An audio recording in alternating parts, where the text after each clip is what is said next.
My thanks to Trip Fuller and Sarah Lane Ritchie for the invitation to speak about theology in a time of crisis, and in this particular lecture, science and religion in a time of crisis.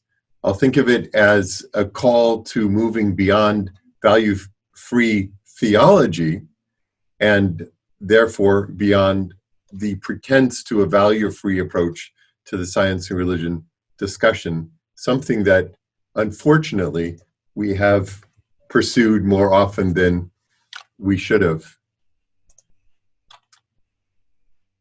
Some years ago, I had the chance to organize a session on science and spirituality, science and ecology at the World Parliament of Religions in Melbourne, Australia. We invited a number of illustrious people in science and religion to speak, and one of those speakers was the Nobel Prize winner in medicine and physiology, Peter Doherty. He presented slides on the climate crisis, which in 2009, not many of the people present, the spiritual leaders from around the world, were taking very seriously. At least they didn't know the data.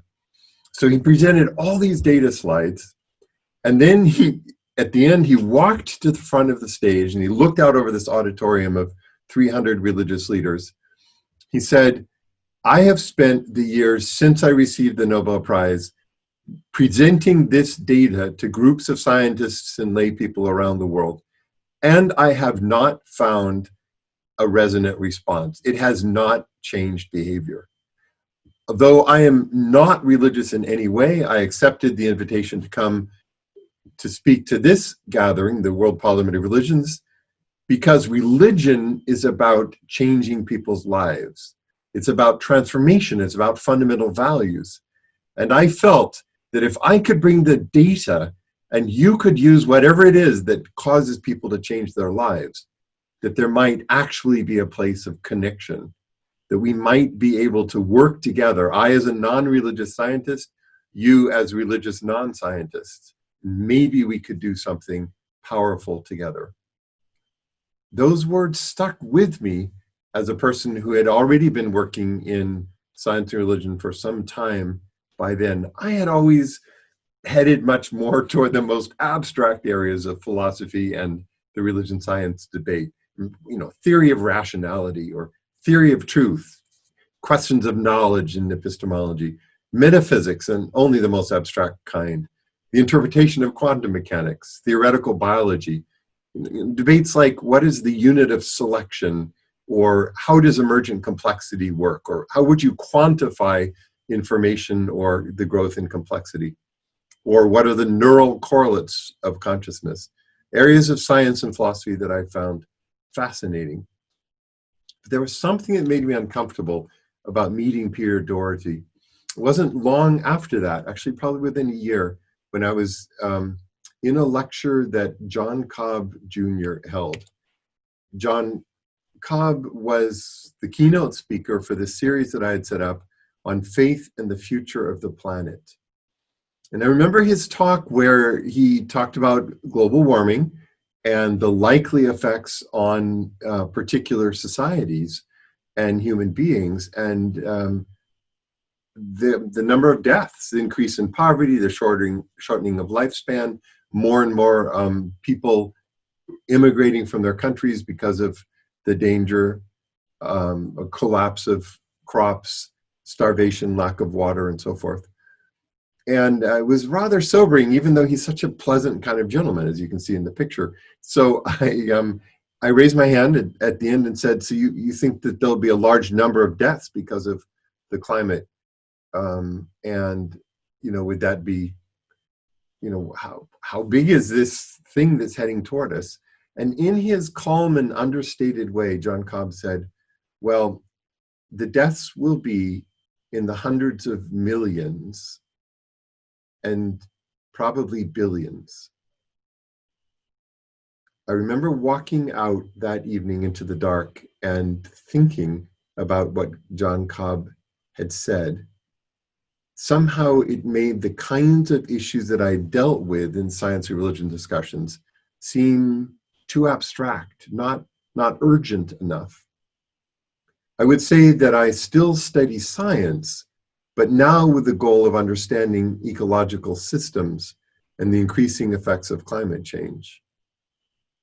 Mostly I seek to understand the science in order to see what's the human role in the Anthropocene, in this new age where we are the fundamental geological force changing the face of the planet, we human beings. I want to study data that brings us back to the earth and shows what science can tell us, and then what are the resources of the religions that can cause an appropriate response.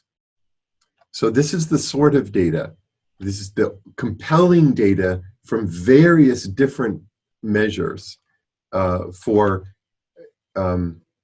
human-caused, anthropogenic increase in temperatures on the planet. The role of the spike is too small of a word in human population, as you can see, since the modern period and since then, numbers that are far beyond the carrying capacity of this planet. And then this slide, in its many forms, represents a way of reading and presenting science. The difference between the two bars is this historic surface temperature, and then emission of greenhouse gases. And you can see that the decision point is here in the time that we're living. If we bring the greenhouse gas emissions back under control, keep them flat, decrease them now because this is slightly older data, then we leave a planet that's at least in continuity with the way it's been over the last 300 million years. If we act selfishly, then this graph goes up well above the 2 degrees Celsius. There are scenarios where 4 is not unlikely by the end of the present century, and 6 happens. And science is actually very good about telling us what life will look like on this planet if we don't take the steps that keep this line down here. So what does that mean concretely as you think about some of these changes? Well, when we map the impacts of climate change, we notice the particular vulnerability to part of the world, namely the poorest parts of the world.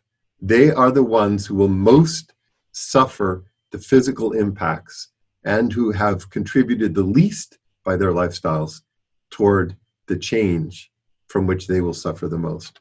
That would be, in a sentence, the definition of injustice.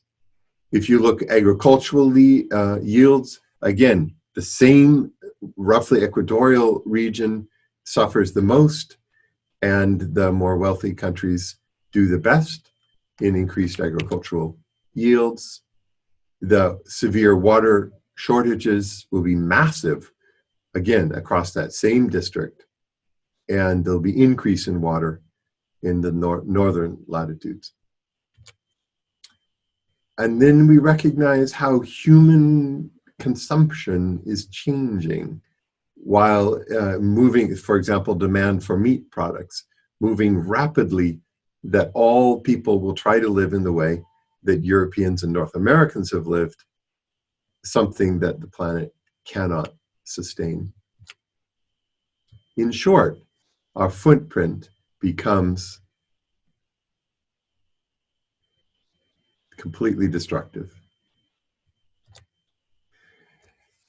In the American Academy of Religion last year, 2019, in San Diego, the most famous society in the field of science and religion, ISSR, held a session, sponsored a session called Rebooting Science and Religion. What I am talking about is in effect a rebooting of the field of science and religion. It has us challenge 3 things. The abstract study of science only for its epistemic pieces, abstract or knowledge as such. It has as challenge the religious studies bias in the study of religion that seeks to study religion in an objective way, a cultural value, if I may, that has affected how we study and present theology as well, and definitely has affected the discipline of science and religion, how we approach it. And then finally, I think it involves a rebooting of some ways that we study and do theology.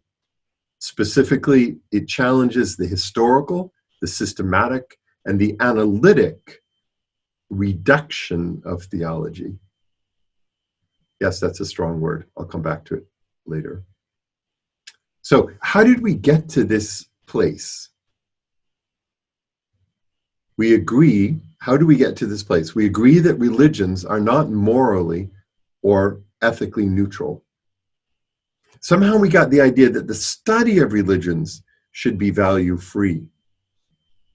But the things we're studying are ways of recommendations of living life well, of human flourishing. They are laden with values through and through, from the nature of the divine, from the way in which prophets and teachers have shared those messages. Philosophy. Modern philosophy thought that metaphysics should be a matter of pure logic and rational intuition. Somehow this rubbed off on theology. For example, Augustine and Anselm didn't view their theology as neutral. They wrote theology in the form of prayer. Think of the Confessions or the so-called ontological proof of the existence of God, which arises in the form, is stated in the form of a prayer by St. Anselm around the year 1100. Something changed. How can we rethink from this point?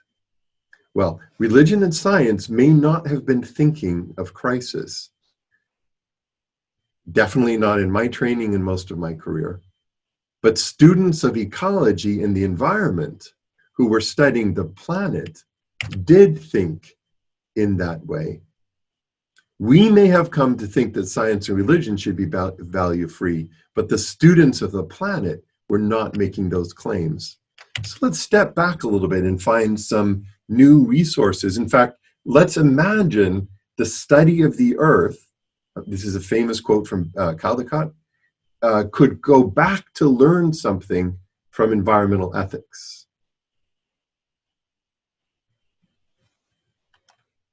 A non-anthropocentric environmental ethic as a way to radicalize and to rethink and to reboot science and religion as such. Perhaps the most famous of these statements, core statements, in fact, for me, I suppose the birth of contemporary environmental ethics comes from this famous quote from Aldo Leopold: examine each question in terms of what is ethically and aesthetically right, as well as what is economically expedient. A thing is right when it tends to preserve the integrity, stability, and beauty of the biotic community. It is wrong when it tends otherwise. Completely clear focus on that core earth principle. Biocentric principle, we would call it. And that led then Leopold to develop the land ethic, recognizing how ecology continually enlarges the boundaries of the community to include soils, waters, plants, animals, or in general, the land. This requires us to rethink the role of Homo sapiens from a conqueror of the land community to, I love this, a plain member and citizen of it. It requires respect for the other fellow members and also for the whole community of life, the biotic community as such. Here's a discipline where values are built right at the first step. This is exactly what I'm saying we need to do in rebooting science and religion. So Brennan and Lowe define environmental ethics as a result as the discipline that studies the moral relationship of human beings to and also the value and moral status of the environment and its non-human contents. I'll just let you skim this paragraph on eco-justice. It doesn't take long from that starting point before we recognize that there are justice implications, because these are not just individual decisions. Groups of people, the poor, the marginalized, the excluded, suffer in the way that the ecological communities and other species suffer. Justice issues about the treatment of human beings are raised immediately when you make this shift toward the land ethic. It doesn't just include non-human residents of these ecosystems. All ethics, Leopold says, rest upon a single premise, that the individual is a member of a community of independent parts. This has implications for our understanding of the self. We haven't even gotten to theology yet, or the religious dimension. This is just studying ecology, in this case, what the Norwegian environmentalist Arne Næss called deep ecology. If reality is experienced by the ecological self, our behavior naturally and beautifully begins to follow norms of environmental ethics in the way that I've just described it. There's an encouragement in the transition to a new kind of self, which is related to the land in the way that Leopold has described. That's the key notion. If I had time, I would play for you this segment from Pale Blue Dot. It's a text by Carl Sagan, and he recognizes that it's on this planet alone that we live. We have no other place to go. This is our home. And only if we can find a way to live with each other on this land, on this planet, can we be able to survive. There is no other place to go. And when we kill people, when we decimate the land, when the dictator acts for his own selfishness and not for the good of the whole, then we find ourselves in danger of collapse. This is an insight that the atheist Carl Sagan was able to make, and represents a deep understanding of what a land ethic entails, what it means to live. I'd encourage you to go to YouTube and just type in Pale Blue Dot. And there are multiple versions of it, but any one of them conveys the same story. That then brings us back to the sciences, but with a fresh eye. So it's religion, science, but now with the eye on environmental science, on climate models, on the ecological sciences, understanding part-whole relations within ecosystems, between ecosystems, whether in extreme detail like energy exchange or chemical transformations in ecosystems, or in the broadest understanding of the Gaia hypothesis, understanding the biosphere as a whole as an interconnected system.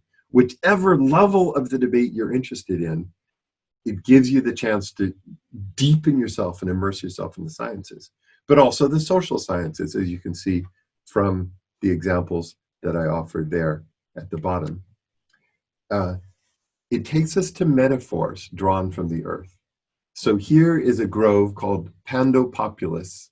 What's fascinating about this grove in Utah is it has a single root system, and therefore technically exists as a single organism.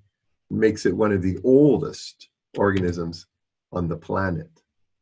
And this group of living trees with which is a single root system, being connected at the roots, then becomes a metaphor for how we live with each other. This is science and a religion, a nature-inspired religion, beginning to draw out the values implications, as Carl Sagan, the atheist, does in Pale Blue Dot. We did a conference in 2015 with 2,000 people in that auditorium at Pomona College, Bill McKibben and others speaking, making this point of seizing an alternative, looking at ways in which humans are living sustainably on the planet. That led us then to found the Institute for Ecological Civilization that year. And that's been a heavy part of my responsibility over the last years as the president. The goal is to recognize what's required for an ecological way of living on this planet. The roots will involve all the sectors of human existence, energy and power and water and food, but also religion, culture, art. Each sector of civilization has a role in finding a way for humans to live sustainably with other species on this planet with equity for all in the long term. It is standard to show this, this picture of the interplay of the social, the economic, and the ecological, where each double overlap has a description, and the triple overlap of the three is genuine sustainability. Sustainability is often used in a very superficial way. This takes you far deeper in understanding that. I actually prefer this graph more because we recognize that the economy is a part of society and that society is a part of the environment, of the biosphere of this planet. Those cannot be separated. And yet contemporary economics, neoclassical or neoliberal economics, takes the view that one can study the economic system and everything else is left outside as a so-called externality. That would be an understanding of that social science that is a recipe for disaster for society and ultimately for the environment as a whole. Instead, Kate Rayworth's notion of a donut economics represents something sustainable. So we take these factors of a healthy planetary ecosystem around the edges, that they represent the environmental ceiling for the safe and just space for humanity. And given that space, we can build a social foundation, equitable foundation, just foundation for all parts of human society, but only with the donut placed in this way and the outside being healthy. Beautiful, powerful way of drawing together these connections. Now what about religion? That's the science, those are the values, and that's the land ethic.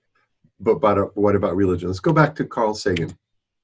Carl Sagan, in that same book, Pale Blue Dot, and you can read the text, says to religion, basically, you are too small. You have made your view of the universe too small, and as a result, you've made your God too small as well.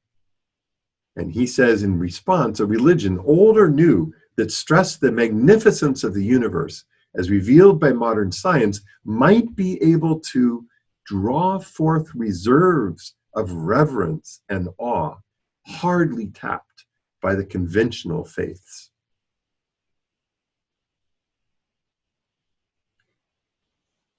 Now, his implication is that a religion of science or awe and reverence based only on the facts of the universe will be the most powerful.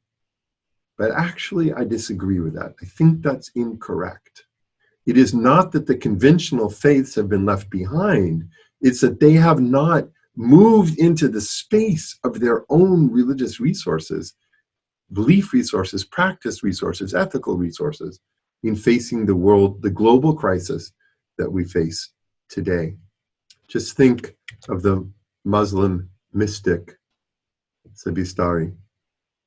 Each creature has its being from the one name from which it comes forth and to which it returns with praises unending. There is a power in that sense of a divine spirit that pervades all things, the universe as a whole, individual humans, communities of people, religious communities, but also all life whatsoever. I think it's the power of this writing excerpt from The Secret Rose Garden from Shabastari, that the Nobel Prize winner Peter Doherty understood. Religion has a power to unify and to motivate in ways that most of the other resources don't. A theology of this sort, a theology which isn't tone deaf to the poetry and the mystical tug of writings like this, such a theology would have the ability to integrate mind, body, and spirit, to link together the ultimate source or ground of all things and the intimate experience of the moment, whether it's the experience of the mystic, of the ethical life, of embodied being in the forest or the home, the mother giving birth, the lovers. Whatever aspect, theology has the ability to integrate all those pieces together. The biggest integration you can imagine, the integration of the out there, the universe as a whole, the empty spaces, and the in here, which is our own most experience of the world. And I suggest to you that such a theology, such a religion science can also challenge in a way that has not been done before. That is how I understand the birth and the power of ecofeminism and eco-womenism. Going back to Rosemary Radford Ruether's brilliant early book, New Woman, New Earth. And soon afterwards, as women of color recognized that the feminism they were hearing was colorblind, and they asked that this be expanded to include the race issue as well. Alice Walker writing, some of us have become used to thinking that woman is the nigger of the world, that a person of color is the nigger of the world, that a person is the nigger of the world. But in truth, Earth itself has become the nigger of the world. The only way that we can genuinely understand exclusion is to recognize exclusion of race. And when we are able to expand to the harshest forms of the treatment of others, then for the first time, we begin to understand our treatment of the earth as a whole. Something so central in what Alice Walker and others did to birth eco-womenism that I think it now becomes a motive in the whole spectrum of theology for an eco-theology unlike anything else that exists.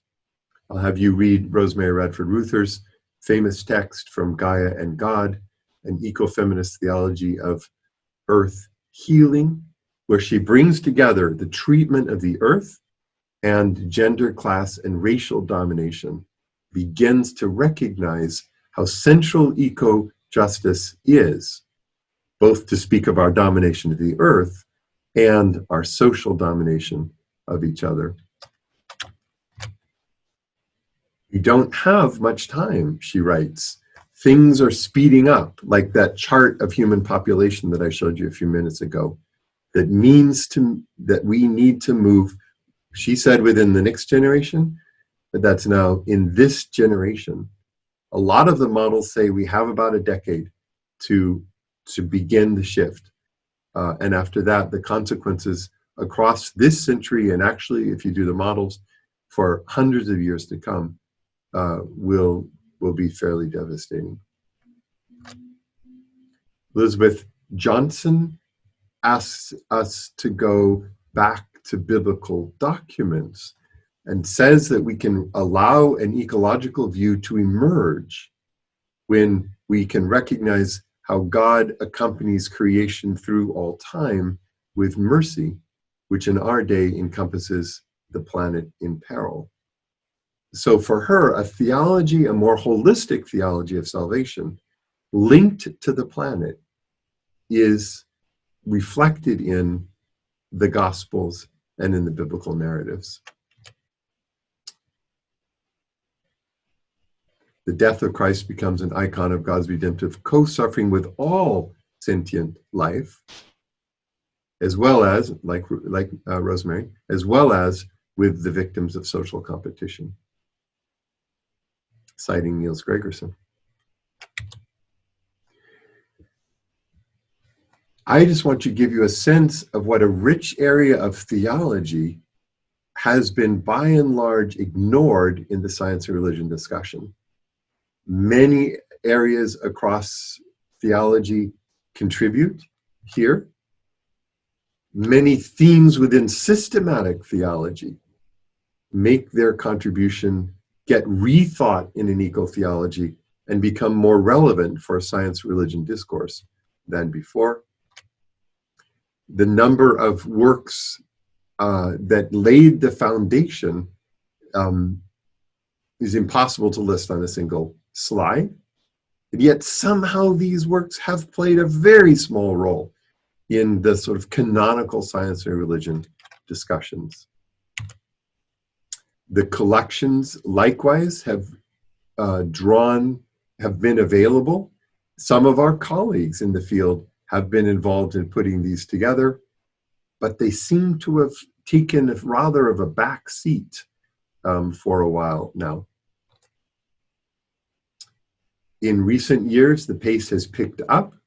And again, people whom we know in the religion science discourse are publishing, and yet they don't seem to be carrying that sort of weight as we begin to think how to reboot science and religion that they should be carrying.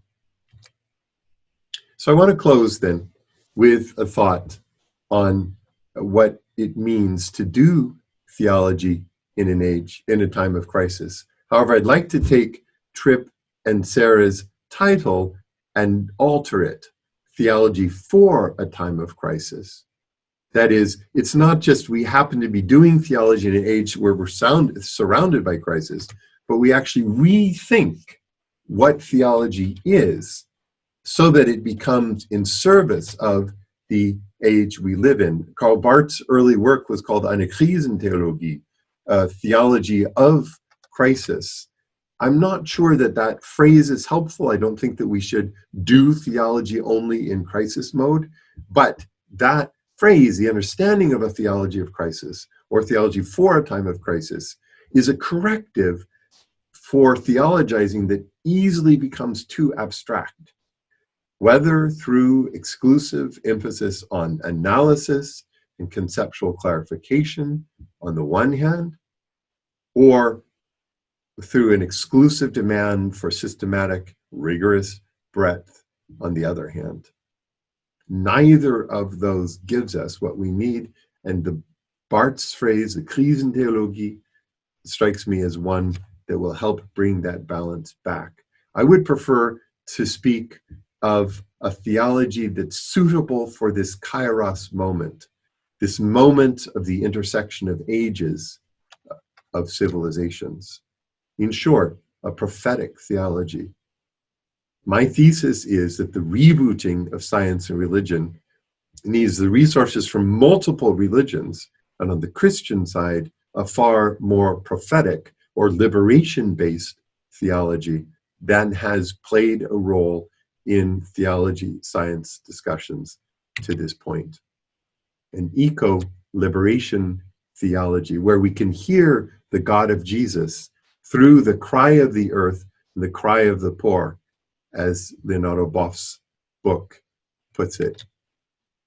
That means that we start with this sense of the commons and of Acts 2 and 4. They shared all things in common immediately after Pentecost, but now it's a creation commons that is included. It's an expansion of that first lifestyle decision that we know of the church after the giving of the Holy Spirit.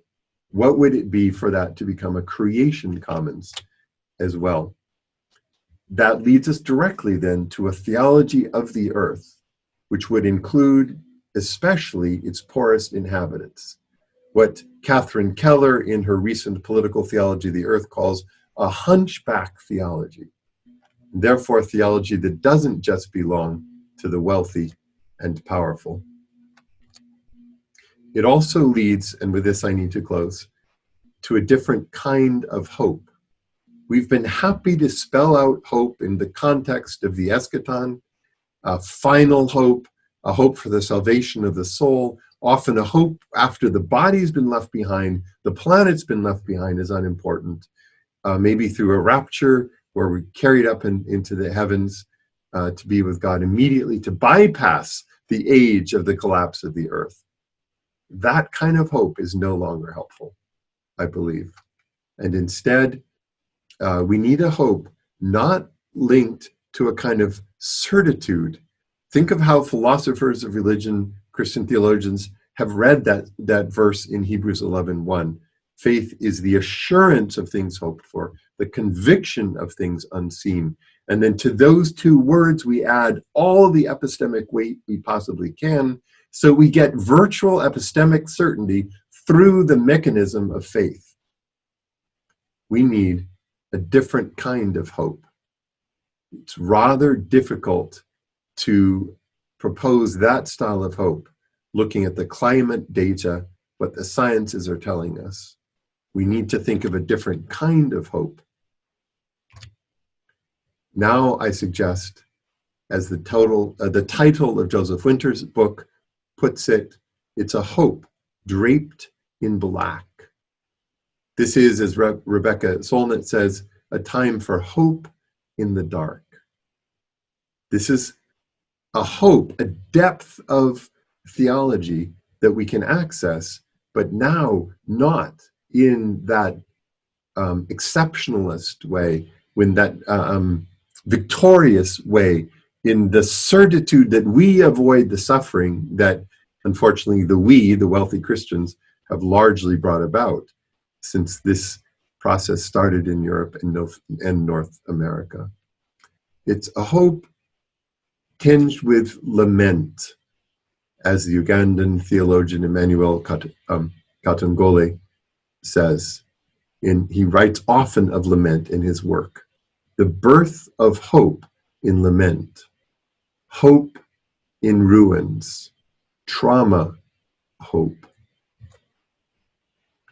And as Catherine Keller then adds, combined with the attentive practices of thought, love, rage, and care. That represents a different kind of theology to bring into debate and discussion with science and other religious traditions. So in conclusion, I do advocate, on the Christian side, a political theology of the earth, one in which we are folded into one another, members of one another. But of course, I advocate a theology that's not just drawn from the Christian tradition, but that draws from the wrestling with God tradition in Judaism, the focus on the ethical, the resistance to the sharp dualism that the Christians had done, the resistance to the subjectification of religion, and the focus on observance, on what one actually does, that's been at the heart of most Jewish thought. The Islamic tradition of the power of God in our own place as vice regents, together with the mystical Sufi tradition that recognized the unity of all things, as in the quotation I showed you earlier, but also the underutilized contributions of the religions of the East. Sadly, they continue to play a very small role in most discussions of science religion in the West. And this rebooting, motivated by the ecological crisis and the hope draped in black, will require those insights from those traditions. Whether it's the balance of yin and yang in Taoist traditions and Tao Te Ching, whether it's the sense of the harmony that's at the core of Confucianism with Tian or heaven, balance with humans and nature in a sustainable way, whether it's the recognition that all causes and conditions are connected together as you find in the teachings of the Buddha, and this deep insight of pratitya samutpada, the codependence of all things. This one being given, that arises. That acting, this arises. That network of causes and conditions that we can never escape from is what draws our attention back to the planet and what we're doing to ecosystems. And then the recognition that the divine is radically inclusive of all things without being reduced to all things, that you find in the Vedantic traditions of Hinduism, the so-called Orthodox schools, and in the devotionalism, bhakti tradition of Ramanuja, and in the great mystical teachings of Shankara, for whom the ultimate truth is Sat Chit Ananda, being, consciousness, and bliss. That's the rebooting of science and religion that we need. It's a rebooting that has a place for and calls for a theology for a time of crisis. It's a transformative, values-based, and liberation-oriented science and religion. It's for that I make my plea.